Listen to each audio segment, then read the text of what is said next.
Have you ever wondered what it takes to turn an ordinary man into one of the most feared serial killers in modern history? How could a simple board game become the twisted inspiration behind a string of horrific murders?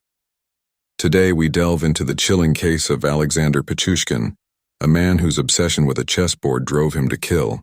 In the heart of Moscow, a park named Bitsa would become the backdrop for a series of murders so methodical and cold, they would shock the world. Alexander Pichushkin, known as the Chessboard Killer, did not seek fame, fortune, or even revenge. His motive was far more disturbing: a need to fill the 64 squares of a chessboard with the lives he had taken. It all began in the early 1990s when Pichushkin, a quiet and unassuming grocery store worker, began luring unsuspecting victims to their deaths. He targeted the elderly, the homeless, and those who wouldn't be missed.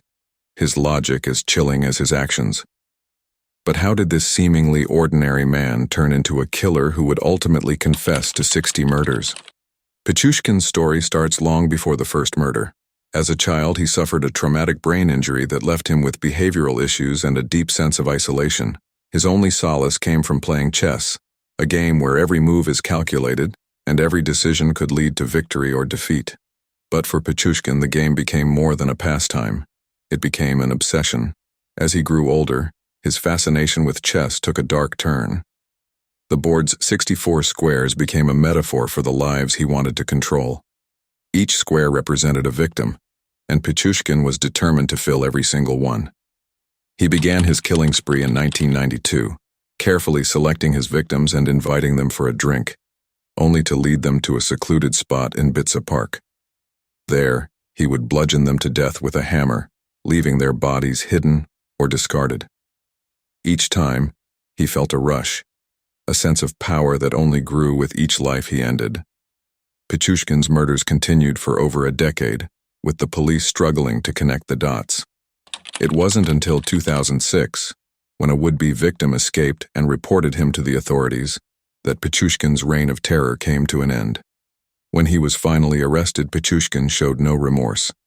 Instead, he proudly confessed, claiming that killing brought him more satisfaction than any drug or alcohol ever could.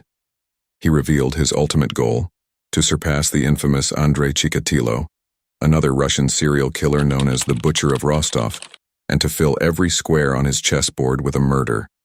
In the end, Pichushkin was convicted of 48 murders, though he claimed to have killed more. His chilling lack of empathy, his methodical approach, and his obsession with chess make him one of the most terrifying killers in history. Alexander Pichushkin's story serves as a haunting reminder of how a twisted mind can turn something as innocent as a game into a tool for terror. His case leaves us questioning the fine line between genius and madness, and the dark corners of the human psyche that, once unleashed, can lead to unimaginable horrors. Thanks for watching, and until next time.